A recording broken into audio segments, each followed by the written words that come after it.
Hello everyone, it's Infinity Gamer here and welcome to my top 5 tags of Infinity. In terms of the scoring system that I have behind this, there's one major criteria that I was applying and then a couple of secondary ones as well. The main one was, is this tag able to be a standalone epic unit, or does it only work in synergies with others? So the main criteria is, on its own, is this tag a one-man army?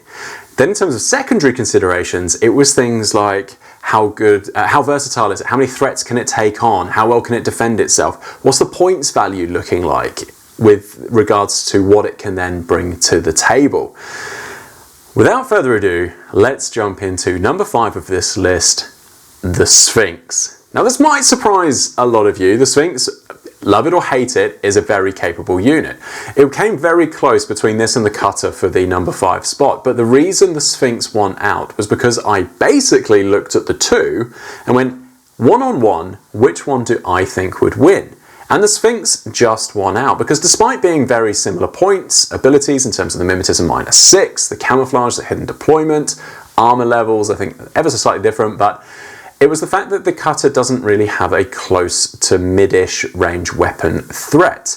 From 0 to 8 inches, it has a bit of a weak spot. However, the Sphinx comes with heavy flamethrower with +1 burst, which means that if the Cutter is in a camouflage state, it could do a speculative attack, or an intuitive attack using its flamers and get 2 bursts on it. The Cutter, if something's hovering at that slightly annoying 7-inch range, might not have the physical threat or the shooting threat that the Sphinx has.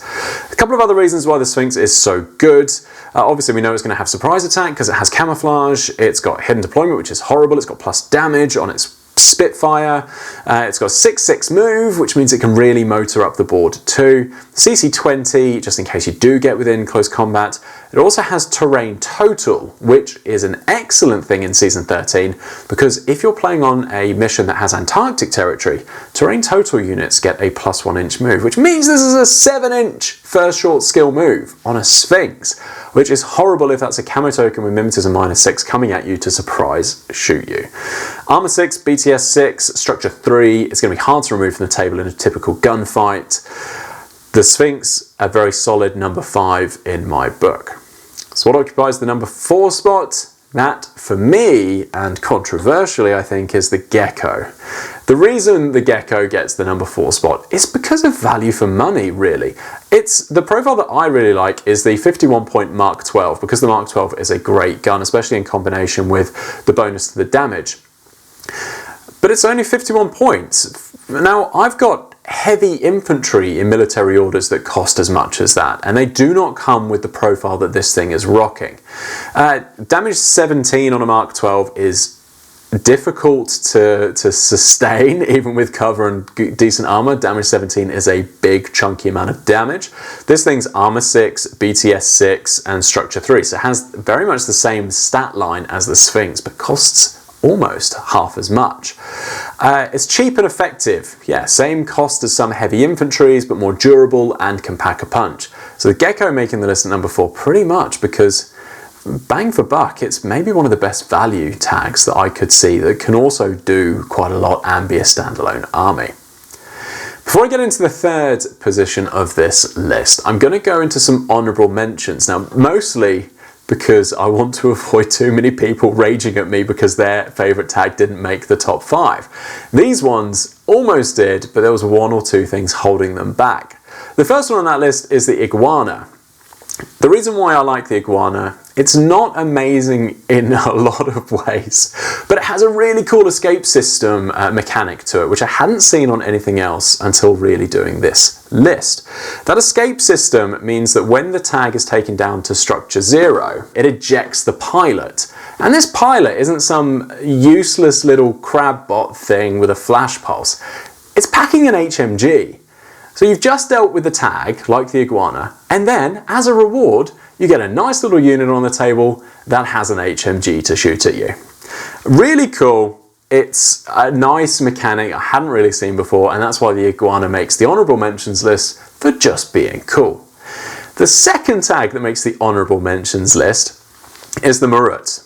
Now, I had a lot of people saying that it was a great tag, should probably make the top 5, and they weren't wrong. But because my main criteria was that this needed to be a standalone tag that didn't need any help to fight its battles, meant that the Marut was just slightly pipped to the post. Because one of the best things the Marut can do is do some smoke shenanigans with, again, a unit that has smoke because the Marut doesn't have it. This is nice, it's 99 points, but it is armor 8, so it's going to be very difficult to shoot off the table, and it's had the benefit of recently receiving a refreshed sculpt, which does look cool. Buy it if you like the Marut, that sculpt is cool. The last honourable mention that I want to go into before I get into my top 3 on my tags list is the Gorgos. It's not just because of all of the memes that went around a long time ago, well, not that long ago, it's still a good meme about it, but it's because of the Chaxa peripheral. It's kind of cool, like not as good as the Seref's Orc spot, but I do feel like a Chaxa with a shotgun, I think it's a heavy shotgun? No, light shotgun, would still be fun to throw around the table, and kind of a cool thing to have a tag that has a disposable peripheral with it. That's that cool. So that's why the Gorgos makes it, maybe mostly for the memes, a little bit because of its cool peripheral. But let's jump into the top 3. And a number 3 is a tag that is very close to my heart. It is the Tikbalang. You may see one just there-ish, I think. It's hard to do backwards. Sorry, Zeta, you are lovely, but don't make the top 5.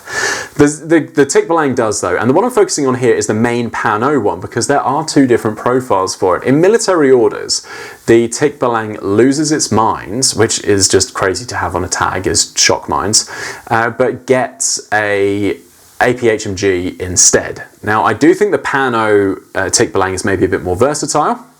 It's got Mimetism -3, it's got Armor 6, BTS 6, Structure 3, so it has the same profile as the Sphinx. It's only 63 points off the top of my head, 68 points off the top of my head, so a lot cheaper than the Sphinx. Mimetism doesn't have the surprise, doesn't have the camo, but is still, like Mimetism, when you're getting that sort of armor and cover, is a little bit nuts. It does have Climbing Plus, which again means that, like the Sphinx, in games that have Antarctic terrain, it's getting that +1 movement, which is so handy on things like that. It's also, yeah, so Climbing Plus is also excellent because you can be in total cover, climb up the back of a building and then shoot things from a rooftop. Again, when you're doing that with the military orders Tikbalang with an APHMG, that's a little bit nuts. Very cool. I do love the sculpt as well. I've got the Tony 1, which is my favourite with the double blades. It looks insane. Yeah, it's got good proximity weapons and can pop up on the rooftop and shoot its damage 16 HMG. So that's why the Tikbalang makes my 3rd spot, is because as a standalone army, it is quite effective. I have used it as pretty much a standalone army and it's done incredibly well.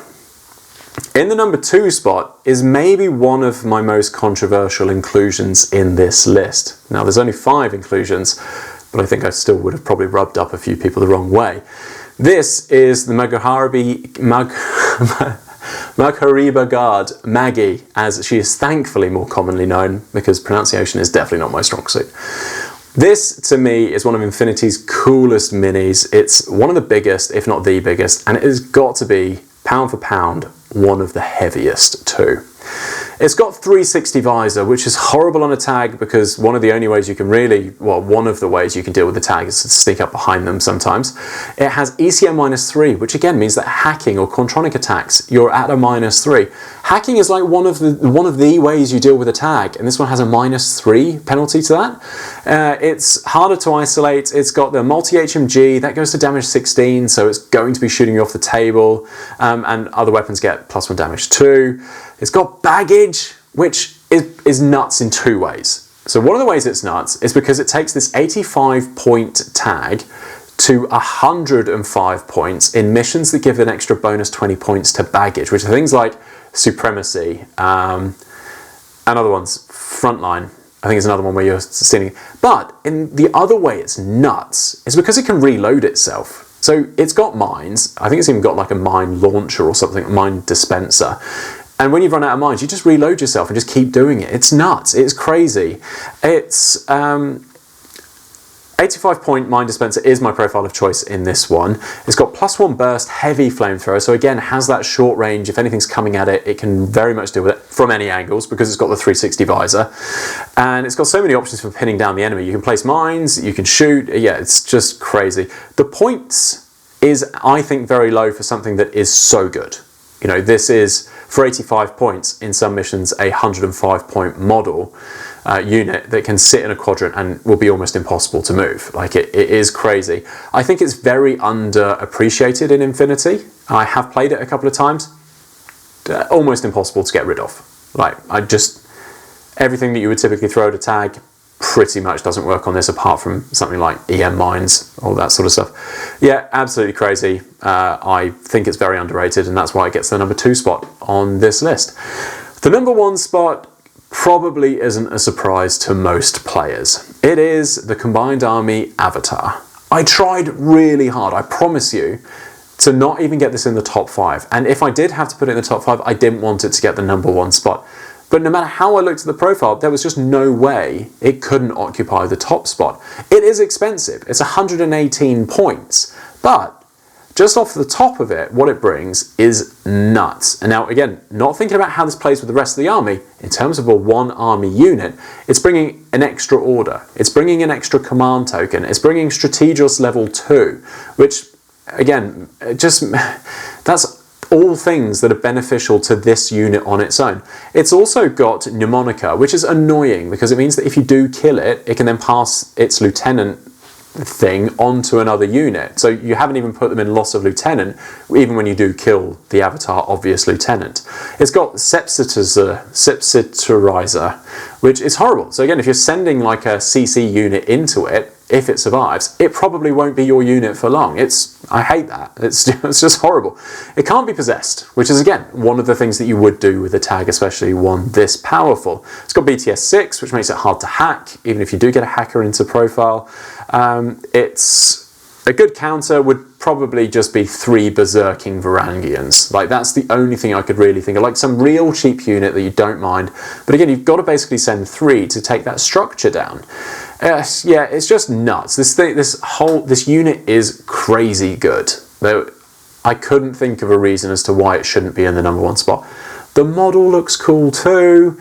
There's a reason why you're seeing it. If you ever look at top tier Infinity lists, there's a reason why a lot of those Combined Army ones include an Avatar. Because it is an army in itself, and it will or could very easily win you the game without you really having to do much else. And then you've got the rest of the Combined Army stuff, which is generally quite sucky anyway. At least at 118 points, that is a good chunk of the list, but it should be. I'm not even confident that it shouldn't be more because it's so good, but it's just an insane unit. I'm really keen to hear whether you agree with my top 5. Are there any units that surprised you? Do you think some of these don't deserve to be here? Do you think other units do deserve to be here? Let me know what your top 5 would be in the comments below. I will read every single one of them and I'll be interested to hear your opinions. If you know how to counter an Avatar other than EM mines and basically a Blitzen or something like that, let me know, because I'd love to know how to take out 118 points as quickly and efficiently as possible. Thank you so much for watching. I really do appreciate it, and I'll be back soon with another video.